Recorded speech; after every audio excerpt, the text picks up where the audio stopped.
দেখুন বন্ধুরা, এই খাটটা ভেঙে গেল আজকে। আমাদের মা বসেছিল, হঠাৎ ভেঙে গেছে। কিংবা কি পড়ে যায়নি, এটাই মানে ধন্যবাদ ভগবানকে। পুরো ভেঙে গেছে খাটটা। কীভাবে দেখুন,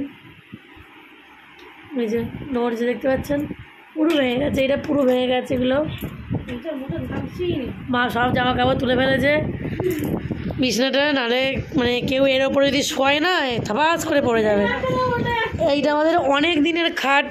আমি জানি না, মানে আমি শুনেছি এসে যে আমার শ্বশুরমশাইয়ের দাদু শ্রাদ্ধ করাতে যেয়ে খাটটা পেয়েছিল। মানে আমাদের ব্রাহ্মণ শ্রাদ্ধ করাতে যে অনেক কিছু পাওয়া যায়, তো এই শ্রাদ্ধ করাতে আমার শ্বশুরমশাইয়ের দাদু পেয়েছিলেন।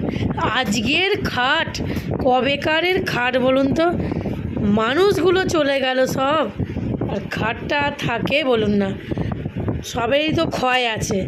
তো আজকে আমাদের খাটটারও অবসান হলো।